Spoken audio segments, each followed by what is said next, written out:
Bom dia. Nesse Shabbat a gente anuncia um novo mês de Elul, el último mes del año, el último mes del año. Mes del año. Estou aprendendo espanhol, né? E a paraxá da semana, paraxá Re'eh, a palavra Re'eh significa veja. E a palavra Re'eh também é a inicial de Re'eh Elul Hegia. Veja que Elul chegou. E é um chamado para a gente começar a se preparar para o Rosh Hashanah, para o Yom Kippur, para as grandes festas, que Bezrat Hashem garanta para a gente um Shana Tová Metuká. Igualmente. Nessa paraxá, Moshe Rabbeinu, ele repete praticamente igual as proibições, as leis do kasher, que a gente tem lá atrás em Parashat Shmini, sobre quais são as aves kasherot, peixes kasher, e assim por diante. Os animais, pata fendida, ruminante, os peixes com escama e barbatana. E quando chega nas aves, a Torá dá para a gente a lista por, como chama? Por nome, Exclusão. A lista de exclusão. Rashi ele comenta que a Torá sempre te dá que é o mais fácil de você conseguir identificar. Então, aonde é mais fácil te dizer quais são os sinais kasher, a Torá te fala os sinais kasher, são menores em número. Aonde a Torá fala as aves não kasher, é porque é mais fácil dizer os que não são kasher, e os demais são kasher. Você balançou a cabeça, com razão, porque hoje a gente precisa ter a tradição, precisa ter tradição de fato, saber qual é qual que a Torá está dizendo para a gente saber. Então, a gente acaba comendo apenas aves que a gente sabe, a gente tem tradição que meu avô comeu, meu bisavô comeu, e essa era a tradição. Dentro dessas aves, então, obviamente, a gente sabe que aves de rapina, a Torá proíbe. E o que significa a ave de rapina? Aquelas que caçam, certo? Predadores, certo? E o Rambam, na verdade, a camarada para a gente, a maneira da gente identificar se você está num deserto e você encontra um pássaro, você precisa comer. Então, ele dá para você como você identificar se é uma ave de rapina, não é ave de rapina. Mas hoje, como eu falei, precisa ter uma tradição. Então, dentro dessas aves, eu queria hoje explicar sobre uma delas, um comentário muito interessante que o Talmud traz para a gente e trazer uma lição prática para nós. Primeiro, apesar de que as leis do kasher elas são leis assim chamadas leis hukim, que são irracionais, mas tem muitas partes que a gente consegue compreender. Eu já dei um shiur uma vez a respeito do não misturar carne com leite, que aparece aqui na nossa paraxá. Não sei quem lembra o que eu falei. Lembra o que eu falei? Que não pode misturar, você lembra? Lembra que falou? Tá bom. Vou fazer perguntas. Aí não vou E que foi uma explicação muito lógica sobre uma explicação muito lógica sobre a mistura de carne com leite. Se Deus quiser, daqui a pouco eu falo, então. Mas o mais importante de tudo é a gente saber que nós somos aquilo que nós comemos. Isso é muito claro, que a gente acaba imitando, na verdade, o alimento se transforma em sangue, o sangue se transforma em vida, e você acaba pegando da energia do animal que você comeu. Então, se é um animal, Deus nos livre de rapina, que você vai lá e come, isso vai também influenciar a tua maneira de pensar, a tua maneira de ser. Fala. No, es verdad eso que dicen que una vez eu li que se fala de no comer aquel animal porque tiene aquella triquinosis y Não, no porque era por... não. No, Isso no es é, verdad eso. isso é invenção. Ay, É proibido yo comer como... aquele animal, porque a Torá proíbe comer aquele animal. Ponto final.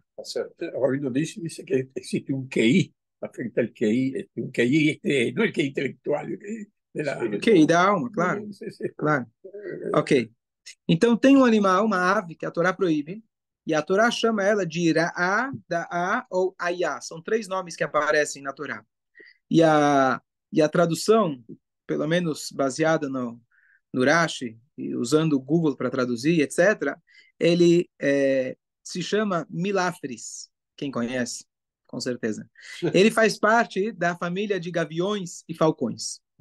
É um tipo de ave de rapina, como um gavião, uma raça, uma raça específica, uma espécie, obrigado, uma espécie específica dessas aves. Eu fui pesquisar no Google algumas coisas interessantes sobre a águia, falcões. Eles têm uma visão fora do comum.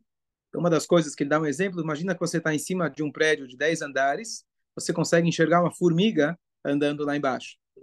E não só isso, eles também conseguem identificar lá de cima a urina que certos animais eles deixam, que é pela urina que eles conseguem encontrar onde está a presa deles. Como Hashem criou realmente a natureza.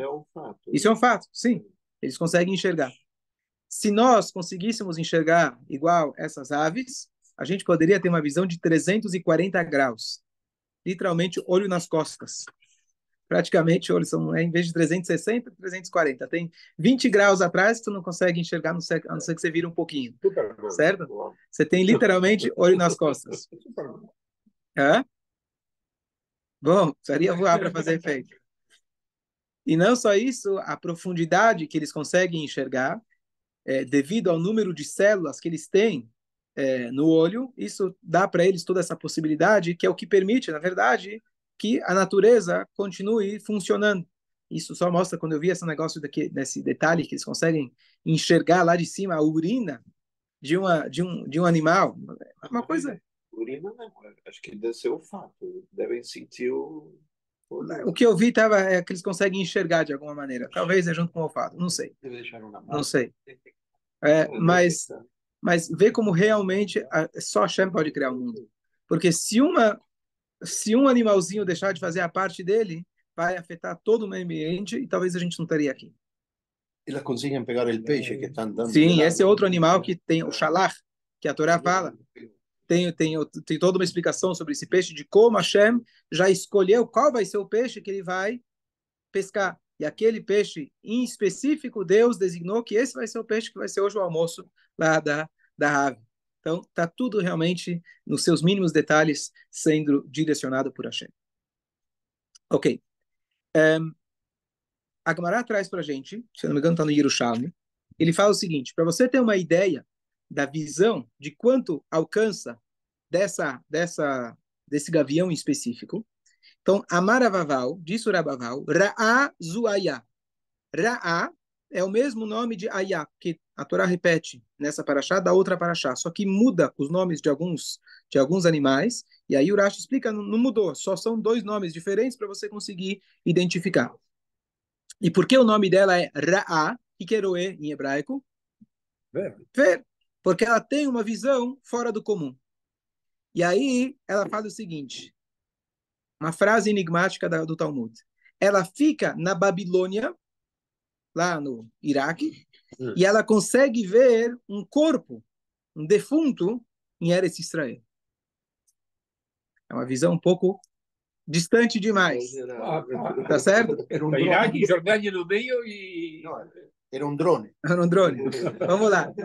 Então, justamente, quando chega nessas passagens do Talmud, que ainda não deu o livro que eu escrevi, Os Tesouros do Talmud, desvendando os tesouros do Talmud, se essas passagens são literais ou não são literais. Mas independente se são literais, muito mais importante é os segredos que a Gemara está querendo transmitir para a gente através dessas passagens.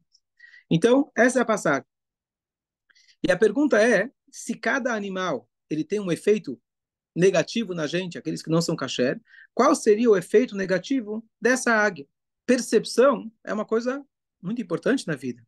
Você conseguir enxergar de longe o que uma outra pessoa está precisando, saber o que ele está passando, é algo muito kasher. A pergunta é por que esse animal ele não é kasher, além de ser ave de rapina. Mas tem aqui um ponto especial. Então a resposta está na própria frase que eu vi do Talmud, que ele fala o seguinte: ela está na Babilônia e ela olha para Eretz Israel. Eretz Israel tem muita coisa boa para a gente enxergar. É a terra de leite e mel, terra de brachá. E o que ela enxerga? Apenas os defuntos. Só enxerga o negativo. Nada é por acaso que a gente está vivendo numa época onde as pessoas enxergam os defuntos que supostamente Israel está criando. E ao invés de você enxergar tantas coisas positivas e maravilhosas, você pode escolher aonde você quer olhar na sua vida. E essa ave ensina para a gente justamente que para ser kasher, a gente tem que conseguir enxergar, mas não enxergar os defuntos, e assim a gente conseguir enxergar as coisas boas. Eu queria elaborar um pouco nesse conceito. Então, nós temos no Pirkei Avot aquela frase que diz que Ain Tová, nós devemos ter um bom olhar. O que é um bom olhar? Então, na verdade, cada um de nós é composto, tirando os tzadikim, os rechaim absolutos, a gente tem os dois lados. E nós podemos escolher como que a gente vai enxergar as pessoas. Nós podemos escolher como que a gente vai enxergar as situações. Tem pessoas que estão sempre reclamando da vida, estão sempre se lamentando, estão sempre sendo a vítima, estão sempre olhando o negativo e como a coisa, o mundo está acabando. Esse é um lado. A pessoa pode escolher, ele vai viver dessa forma. E ele vai te mostrar todos os dias, olha como eu tenho razão. Como você falou do pessimista, né? O pessimista, ele fica sentado. E se você acha que tá bom, ele fala, espera mais um pouquinho. Você vai ver que vai piorar. Não vai dar errado. Como vai? Exatamente. Ele escolhe aquela lá em vez da brachá. Já o otimista, já aquele que acredita, que ele sabe que tudo nesse mundo tem uma faísca de Hashem, toda a situação está sendo monitorada, está sendo orquestrada por Akadosh Baruch Hu, então sempre tem um fato redentor, que Hashem te colocou naquele momento, naquela situação, por pior que possa parecer, e de fato, na nossa sensação humana é ruim, sempre tem algo fantástico que está lá, e por isso que a Hashem te colocou lá, para você conseguir redimir, para você conseguir enxergar aquele aspecto positivo, a tua missão, naquele momento, naquela situação. Essa é a nossa escolha. Então, eu já trouxe uma vez, uma passagem que o Shema fala para a gente, o que a Torá fala para a gente, e Shamru Lachem, vocês têm que se cuidar, e etc. E aí, o Shema ele fala para a gente, Velotaturu, Acharei Levavchem, Veacharei Eneichem. Não sigam seus corações e os seus olhos.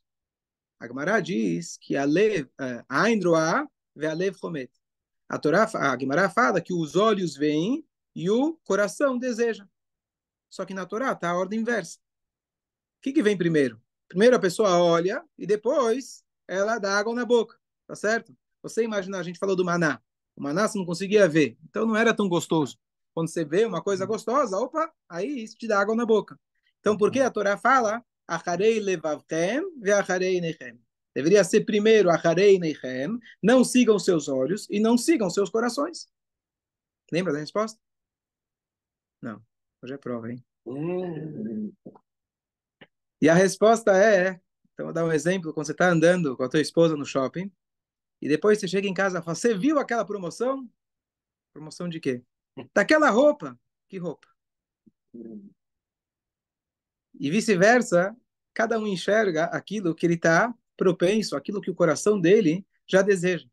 Você está procurando uma roupa, você vai achar roupa em todo lugar. Deus nos livre quando alguém está com uma doença muito rara, de repente todo mundo teve. Todo mundo já teve. Por quê? Você está com isso na cabeça, todo mundo vai te dizer que teve também, eu tenho o parente, o primo, Deus nos livre que tem. E quando você compra um carro de tal marca, de repente você começa a olhar na rua, poxa, todo mundo tem? Nunca tinha visto, todo mundo comprou só porque eu comprei. Os teus olhos se dirigem para onde você está já direcionado. Eles vão olhar, vão observar aquilo que você já está propenso a ver.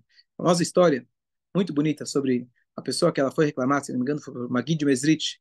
Ele reclamou que ele tinha pensamentos estranhos durante a tefilá. O que é estranho durante a tefilá? De vez em quando ele tem kavaná, esse é o estranho. Não, mas o estranho para ele é que a tefilá dele estava, sabe, quando você começa a rezar, começa a vir um monte de coisa na cabeça. E aí o Rebbe fala para ele, vai para tal casa de tal lugar, tal aluno. Tem algumas histórias assim. E nessa casa ele vai lá, ele é hospedado, ele fica num quarto. Ele vê que lá em cima, perto do teto, tinha uma janelinha. Ele ficou curioso, o que será que dá para ver daquela janelinha? E aí ele subiu em cima da cama, só que ainda não alcançava. Aí ele pegou a cadeira, colocou em cima da cama, ainda não alcançava. Pegou a lista telefônica, subiu em cima da cadeira, em cima da almofada, em cima... Aí ele, opa! Aí ele viu lá, ele chega correndo pro dono da casa, não entendo, como você mora num lugar assim? Você tem vizinhos completamente imorais. Vizinhos imorais? Do que você está falando? Eu vi pela janela. Janela? Que janela? Aí ele falou, olha lá em cima. Olha, eu moro aqui há 30 anos, nunca passou pela minha cabeça olhar o que tem do outro lado daquela janela. Então você encontra aquilo que você já está querendo procurar. Então é isso justamente que a Torá coloca para a gente o tempo todo, de Ain Tová, o bom olhar.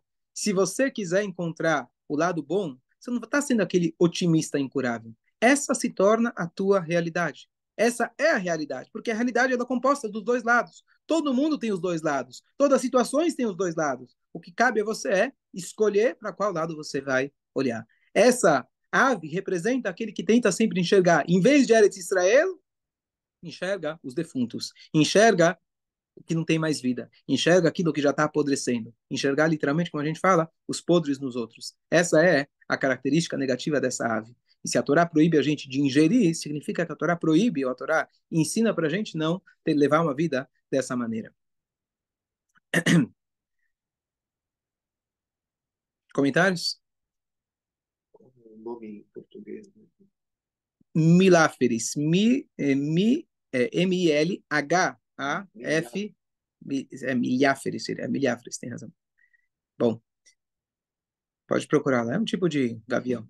Tem a mesma cara de gavião. Mas não é águia. Não é águia. Podemos continuar?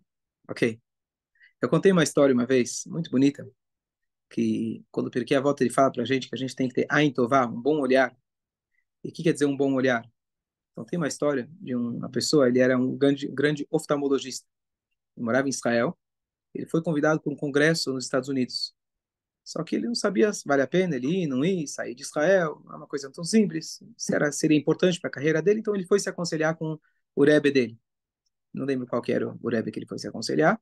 E o Rebbe dele falou, olha, você trata dos olhos, eu quero te dizer que tem dois aspectos no olhar. Tem o olhar físico, que é o que você trata, mas tem o bom olhar espiritual. O bom olhar espiritual significa o seguinte: o mal olhado significa quando você olha do outro e você fica com inveja, você deseja a Deus nos livre o mal para o outro. O bom olhado é quando você fica feliz com o sucesso do outro. Você não fica com medo que ele tendo sucesso vai comprometer o teu sucesso. Esse é o bom olhado. Então, eu te sugiro que quando você chega lá, você, na hora que tiver a tua apresentação, você fala o seguinte: queridos colegas de trabalho, nós estamos aqui reunidos em prol da saúde, em prol do bem-estar da humanidade. Certeza absoluta que temos aqui entre nós pessoas que já descobriram novos tratamentos, novos, eventualmente, remédios. Só que a pessoa ainda não está contando para os outros que ele quer guardar o segredo para patentear, para ficar milionário, para ficar famoso. Se a gente realmente quer ajudar as pessoas, vamos, para de segurar. Ele conta que foi exatamente isso que ele fez, foi uma coisa difícil, né? Não é exatamente essa era a ideia da apresentação dele, mas isso fez um impacto muito grande e realmente lá naquele momento muitos levantaram a mão e falaram, realmente, eu tenho essa situação, eu tenho outra situação, isso ajudou o sucesso daquele congresso e com certeza para a medicina em geral. Então esse é o bom olhar que a gente deve ter. Agora indo para a Torá, que nessa paraxá, ela fala sobre a proibição de carne com leite. E três vezes a Torá fala a respeito dessa proibição. Lotevashel gidi, bachalev imó. Você não pode cozinhar o cabrito no leite da sua mãe. Tá certo? Eu te prometo que eu nunca fiz isso. Nunca ia fazer uma coisa dessas. A chance de acontecer que justamente o cabrito vai ser cozinhado no leite da própria mãe é muito pequena. Tá certo? Chegam os sábios, aí vem tirar nossa liberdade. Não pode comer carne com leite, não pode comer o cheeseburger, e não pode misturar nem o frango com leite, e começa a complicar minha vida. Peraí, a Torá falou não pode misturar, lembra dessa? Foi para você que eu falei. A Torá falou que você não pode cozinhar o cabrito no leite da sua mãe, você entendeu? Tá claro? Eu não vou cozinhar, te garanto. Agora, o que tem a ver com cheeseburger? O que você está querendo me complicar a minha vida? E se a Torá quisesse de fato falar que é proibido, então fala. Não pode misturar lo tevashel, basar, bechalav. Não cozinhe carne com leite. Lo tochal, não coma carne com leite. Então, por que a Torá coloca dessa maneira enigmática? E vem os sábios para explicar. Você não pode carne com leite? Coloca, não pode carne com leite. E na teoria poderia a ave, né? Porque a ave não dá leite. Boa, boa, a ave não dá leite. Por que os sábios proibiram as aves? Porque as aves, você tem o mesmo ritual para tornar elas kasher, que é você precisa fazer um abate, fazer a shkita. Já que os animais precisam de abate, as aves precisam de abate, então os sábios falaram muito parecido. Não é proibido pela Torá, mas nós sábios, como um distanciamento, como uma precaução, uma cerca, a gente vai proibir também o frango, ou seja, as aves com o leite também. certo? Então, qual é a ideia? Então, a ideia é a seguinte. A Torá foi dada de uma maneira enigmática. A Torá foi dada de maneira extremamente concisa. E tem vários motivos por que a Torá foi dada dessa maneira. Torá escrita com a Torá oral. Quem lembra quais são os motivos? Por que Deus não poderia dar tudo já escrito, explícito? Boa, isso vai garantir que a gente vai estudar. Não só que vai garantir que você vai estudar, como a gente vê hoje, está toda a informação está à disposição, ninguém estuda nada. Para que eu vou estudar se já está tudo claro? Então, se você precisar quebrar a cabeça, vai garantir que você vai estudar, vai garantir que você vai passar para frente, vai garantir que a Torá continua, apesar de todo acesso à informação, unicamente das mãos de quem ela pertence, que é do povo judeu, que eles têm a tradição oral de como interpretar a Torá escrita. E, além disso, garante também a manutenção, ou melhor, a aplicação da Torá nas diversas gerações e situações. Como eu vou poder deduzir? Meu filho começou a estudar Guemará. Ele me perguntou, mas para que Guemará? Me fala o que pode e o que não pode. E eu dei para ele vários exemplos das situações atuais que, se você não conhecer o pensamento do Talmud, você não vai conseguir chegar em dedução nenhuma. Para você poder deduzir, você não pode ter apenas a lei. Você tem que entender o porquê de cada lei. Você tem que entender de onde veio cada lei. E assim você vai poder usar os critérios que a Torá nos dá e aplicar em outras situações que não estão preto no branco dentro da Halakha. Então, esse é alguns dos motivos gerais. Mas por que Hashem fez isso? Uma das coisas, desculpa, de que forma que ele fez isso? O que ele escolheu escrever na Torá e o que ele escolheu deixar para os sábios? Qual foi o critério? Entendi. Precisa da Torá oral. Ele escreve 300 mitzvot, deixa os outros sábios escreverem as outras 313? Como que ele fez essa divisão? O que vai ficar para os sábios? O que fica para a Torá escrita? Então, a divisão é muito clara. A Torá é como se fosse uma semente. De uma pequena semente, você consegue extrair uma árvore, frutas, etc. Então, a Torá tem tudo. Dentro da Torá está tudo. Só que ela está de uma maneira extremamente concisa. E como eu faço essa redução e conter nela toda a informação? Então, uma das coisas que a Torá fala, ela transmite para você, em poucas palavras, qual é o objetivo dessa mitzvah. Qual é o conceito dessa mitzvah? O conceito dessa mitzvah é você entender que o leite, que é aquilo que mantém a vida, sustenta a vida, você não pode usar ele, aquilo que vem sustentar a vida, e cozinhar o próprio filho dentro desse leite. Você está misturando a vida com o contrário da vida. Isso é uma crueldade com o animal. Se a gente for ver as leis do kashrut, apesar de que ela realmente é acima da lógica, mas algumas coisas a gente consegue entender. Quando a Torá fala que você tem que cobrir o sangue, não deixa o sangue exposto. Você derramou o sangue de um animal. Você tem que fazer a shkita, e a shkita, por acaso, mas não é por acaso, ela é de uma maneira que o animal sofre menos, se é que sofre. Então, a Torá leva em consideração, tanto é o fato que até Noah, até depois do dilúvio, não podiam comer animais. Era proibido comer animais. O homem só comia vegetariano, literalmente. Mesmo no deserto, eles só poderiam comer carne quando fizessem um corban.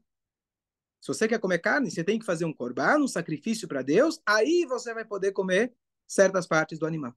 Então, não é uma coisa tão simples. É trazido em geral que para a pessoa comer carne, ele tem que ter dinheiro. Hoje, Baruch Hashem, a gente tem uma indústria, apesar que as pessoas reclamam do preço do kasher, etc., mas perto do que era antigamente, para você criar teu próprio boi dentro de casa, e etc., o custo era... a gente não pode imaginar. Para uma pessoa comer carne, ele comia uma vez por semana. Então, para a pessoa tem que ter condições monetárias, ou seja, é um luxo. Não é uma coisa que você come, simplesmente come a carne, sem levar em consideração que existe uma vida aqui que foi derramada para o seu bem-estar, para o seu benefício. Você pode fazer, contanto que você faça conforme as leis que a Hashem estabeleceu. Então, a Torá fala, você quer comer carne? Pode comer carne, não tem problema. Mas você não pode cozinhar a carne dentro do leite da sua mãe. Você não pode misturar, se usufruir do bebê e cozinhando ele dentro da própria fonte que dá para ele vida. Esse é o maior desrespeito para a vida. Você quer comer ele, mas longe da mãe. Inclusive, tem outra mitzvah, que você não pode matar o filho e o pai no mesmo dia. Por quê?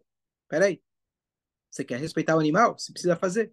Inclusive, tem uma outra lei, que quando você faz shkita de um boi, o boi de trás não pode ver a shkita. Ele não assiste. Ele está entrando, ele não sabe para que ele está entrando. Quem ia pensar nisso? Vamos matar o boi e está acabado. Quem pensa nisso nos abatedores que não seja kasher? Então, tudo isso a Torá coloca para a gente como um respeito à vida. A Torá te permitiu comer? Te permitiu. Mas existe um respeito aqui. Não é de qualquer jeito, não é de qualquer forma. Então, a Torá fala para você não pode cozinhar no leite materno. Isso é um respeito para a vida, respeito para aquele animalzinho que você abateu para você poder comer. Bom, aí eu viro e falo, tá bom, eu prometo que eu não vou pegar o leite da mãe e cozinhar ele. Posso cozinhar o sobrinho, mas não vou cozinhar o próprio filho. Dizem nossos sábios, a Torá te transmitiu a ideia geral. Essa ideia, na verdade, Deus contou para a gente, não é invenção dos sábios. Isso é a aplicação prática da Torá. Como você vai aplicar essa ideia desse respeito pela vida animal? Quando você almoçou churrasco, você vai ter que esperar 6 horas para você poder comer o teu chocolate ou o teu queijo quente. Quando você construir tua casa, você vai fazer 2 pias, você vai colocar 2 fornos e assim por diante. Quando você for escolher o teu menu, você vai ter que comer ou o cheese ou o burger. Você não vai poder misturar os dois. E assim, nos detalhes mínimos da tua vida, a Torá te transmitiu a ideia. A ideia é essa. Mas como ela vai se traduzir na prática? Nos detalhes práticos que os Rahamim não inventaram. Eles extraíram da própria Torá e mostraram para a gente como a gente tem, como a gente cria essa mitzvah no nosso dia a dia. E essa é a ideia de não misturar carne com leite. O que eu expliquei é uma explicação possível. A Torá é infinita e a vontade de Hashem é incompreensível. Mas é um pequeno pensamento, pelo menos, que aproxima da gente um pouco mais essa mitzvah em relação ao respeito à vida, em relação a você não cozinhar a carne dentro do leite, que não é apenas para o filhinho, mas isso traz para a gente uma ideia na aplicação muito prática do nosso dia a dia. Entendo a ideia, mas por que então o tempo das 6 horas da carne para o leite e não do leite para a carne? Boa. Então, nós sábios têm uma discussão qual é o motivo que a gente tem que esperar 6 horas da carne para o leite. Uma delas é pelos restos de carne que podem ficar entre os dentes. 6 horas já é considerado que ela já se decompôs, perdeu a característica como carne, mesmo que você vai pegar, você vai estar o pedacinho da carne, mas aquilo já não é mais considerado carne. E a segunda explicação é a questão do gosto que fica, porque demora, na verdade, não é do gosto, o tempo da digestão são 6 horas. Para você realmente tirar do teu sistema, são 6 horas. O leite ou o queijo, não sendo o queijo que foi envelhecido por 6 meses, que esse sim tem um gosto muito forte, apesar que ele não vai ficar entre os dentes, igual uma gordura de carne, que às vezes fica lá presa, esse queijo provável que não vai acontecer a mesma coisa, mas a digestão dele pode demorar 6 horas, e por isso, nesse caso, tem que esperar 6 horas. Então, é uma questão muito, muito prática. Na coloques do Rashi com o Rambam, qual que é o motivo das 6 horas da carne para o leite, não da leite para a carne. E aproveitando o leite para a carne, tem costumes diferentes. Os faradim, com certeza, só lavam a boca do leite para a carne, outros esperam meia hora, outros esperam 1 hora do leite para a carne. E que não é tão difícil, só é muito mais fácil, né? Porque você já sabe que tua janta é leite, você não vai comer carne logo em seguida. É raro de acontecer.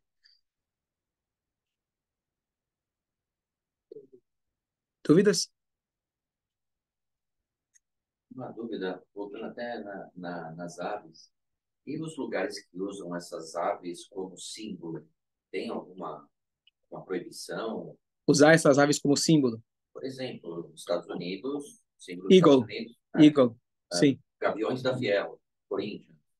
Entendeu? O próprio nazismo sim. também. Sim. Então, tem uma sihá que justo, cada dia eu tento escutar uma sihá do Rebbe, chama Sihá Yomit, eles pegam um trecho que o Rebbe falou, ligado com a paraxá da semana, com algum evento da semana, e o Rebbe, ele lançou uma campanha, ele falou o seguinte, eu sei que os livros das matérias escolares, quando você vai ensinar para uma criança, então tem lá o jacarezinho, tem lá vários animais que não são kasher, mas eu gostaria de pedir de que tentasse mudar isso, não é o fim do mundo, eu sei que as pessoas não estão acostumadas com isso, mas mudar e colocar bichos kasher. Porque a imagem deles, apesar que não é o bicho, você não está comendo, a Torá não te proibiu você ver esse animal, tanto é que você pode e deve ir ao zoológico e conhecer os animais, porque assim você vai apreciar mais as criaturas que Hashem fez. Inclusive tem uma brachá especial, hoje na prática a gente não faz, mas se você vê um elefante, por exemplo, tem uma brachá, que Hashem ele foi lá e criou criaturas fora do comum, tá certo? Então, realmente, você aprecia Deus e vê Deus na natureza. Mas como ter isso dentro do currículo do dia a dia, especialmente numa criança, que é como uma esponja, que tudo ela absorve, a gente deve evitar. Então, tudo que for imagem de animal não kasher, a gente deve evitar também, a não ser que seja com um motivo específico. Se eu estou aprendendo o alfabeto, não preciso aprender J de jacaré. Pode ser J de jabuticaba, tá certo? Agora, se eu estou aprendendo sobre o jacaré, não adianta colocar o carneirinho.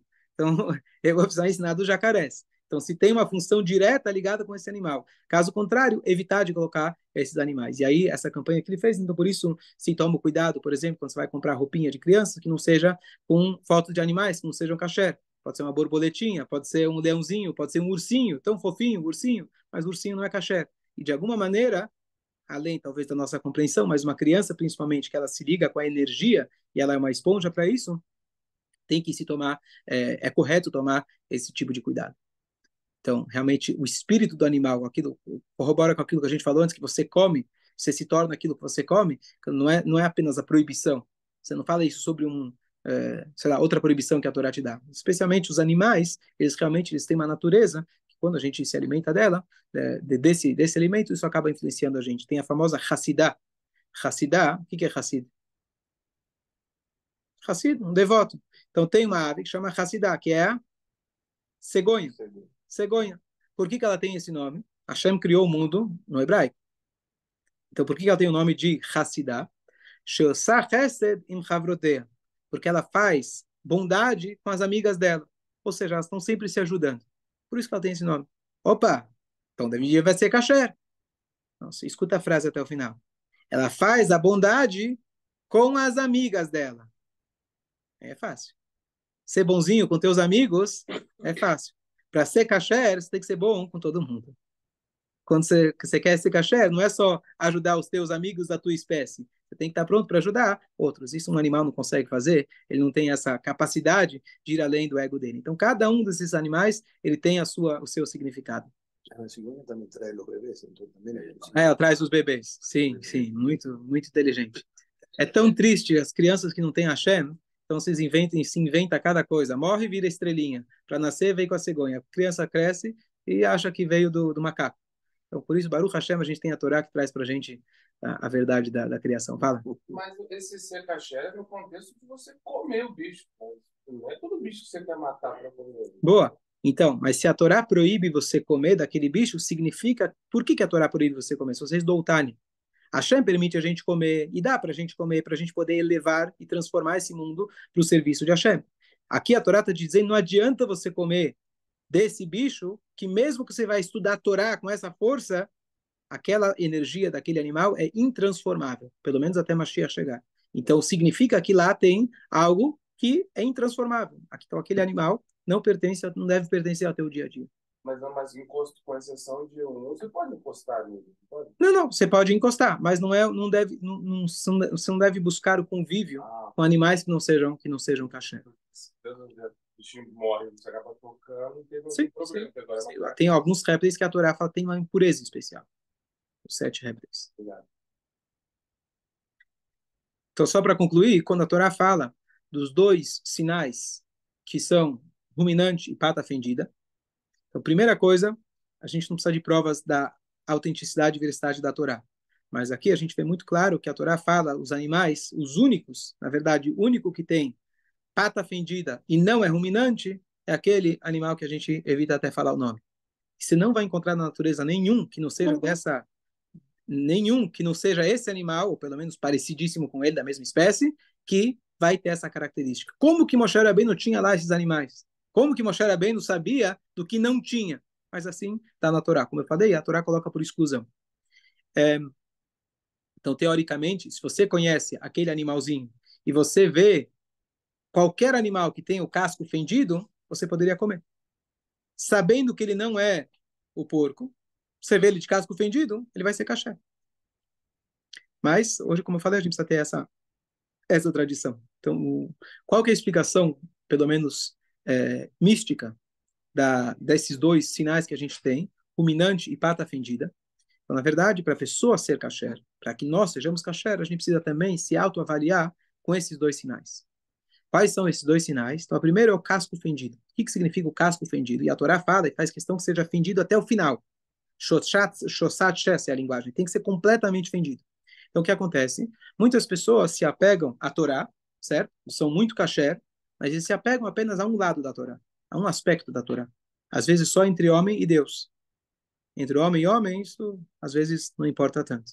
Ele deixa isso como segunda categoria. Hashem deu para a gente duas luchot. Hashem deu para a gente os dois lados. Alguns se pegam, por exemplo, ao chesed, aquelas mitzvot estão ligadas a doar, e fazer, e ajudar. Mas tem mitzvot que você tem que ser um pouco mais rígido.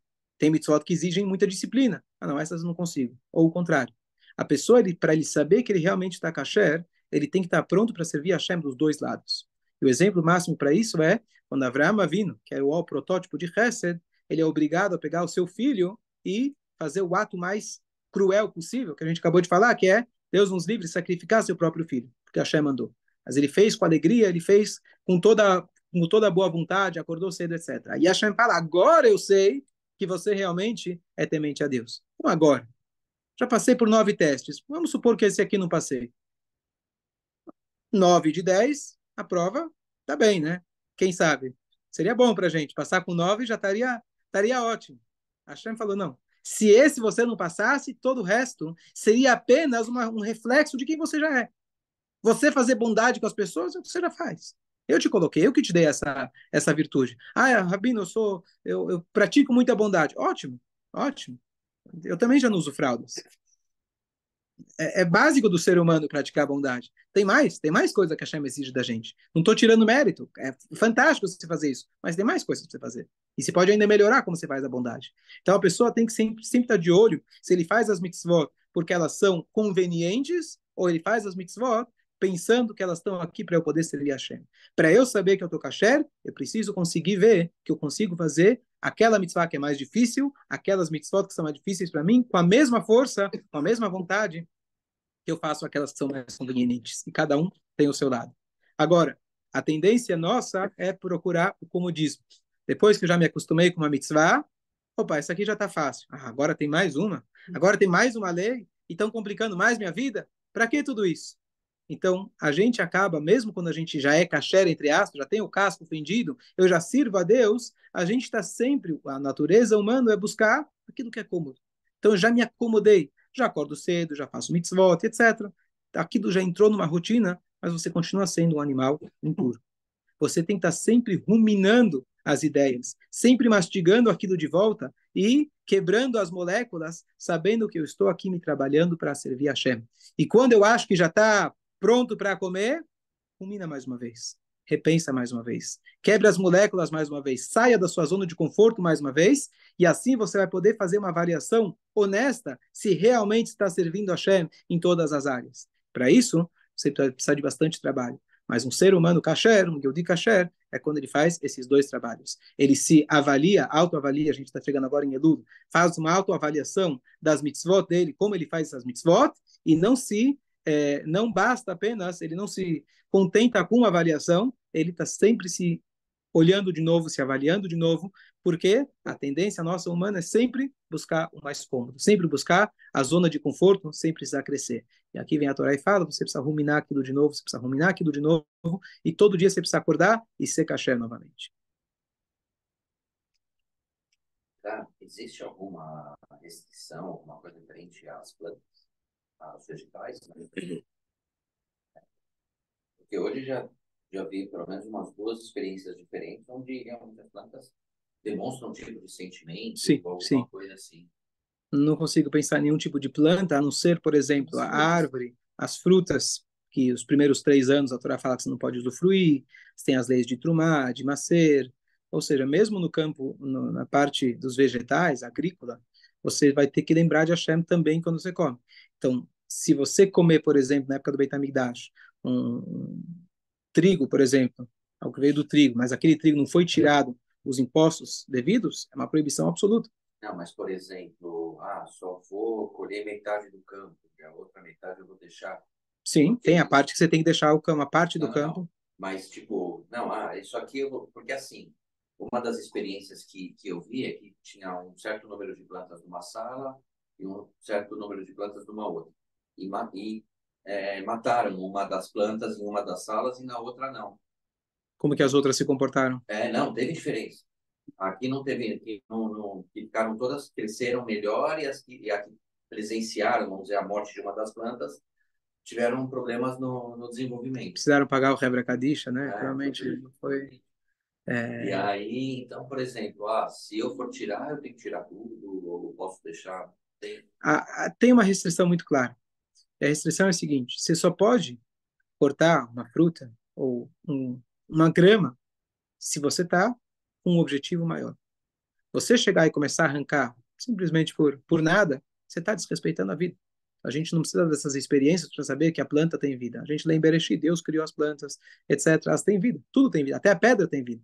E a gente sabe hoje, se você vai olhar lá os átomos se mexendo, na verdade a massa é a energia em movimento. Então, tudo tem vida. E mesmo a pedra, você não vai desrespeitar a pedra. Tanto é que Moshe Rabbeinu não foi ele que bateu no Nilo, porque o Nilo protegeu ele. O Nilo protegeu ele, vai. Quem protegeu foi a Miriam, foi a Bata que tirou de lá. O Nilo estava lá parado. Não. Ele foi lá e reconheceu que o Nilo protegeu ele. Ele reconheceu que o pó da terra protegeu ele, que cobriu o egípcio. Não foi ele que bateu no pó. Bater no pó? Vai, não vem com história. Você está sendo... Uma pedra, por isso que... E o fato que ele bateu na pedra no final da vida, porque Hashem falou para ele não bater e ele acabou batendo. Não sei se foi tanto pela pedra, mas mais porque desrespeitou Hashem. Mas, ou seja, mesmo você, inclusive está escrito, aonde você pisa, Mashiach vai chegar e as pedras vão falar, assim está escrito no profeta. Ou seja, as pedras vão falar, peraí, que direito você tinha de pisar em cima de mim e você não estava falando Torá? Ou seja, você só é superior a mim se você faz a tua função. Se você não faz a tua função, nem a pedra você pode pisar em cima. Então é mais vegano que muito vegano. Mas, de certa forma, tem Kavod também, porque você tem duas bravas diferentes, aí você tem foras de cheiro, Isve, Asve, Mine. Sim, Tem um Kavod. reconhecimento. Então, a gente reconhece Hashem. Ele perguntou se tinha uma restrição. Ele perguntou se tem uma restrição na parte dos vegetais. Que tem brachot, sem dúvida. A gente vai fazer brachá antes de comer, não pode ter insetos dentro do alimento, precisa ser, que a gente falou, tem épocas do ano que você não pode colher, não pode trabalhar a terra, mas em restrição se existe restrição de matéria-prima, acho que essa seria a pergunta. Tem alguma matéria-prima que é proibida? Eu acho que não. Eu acho que não. Pelo menos não me vem à mente algum tipo de matéria-prima que seria, ela por si seria proibida. Ok? Shabbat shalom a todos. Bom dia. Como que é, pai? Ezrat Hashem.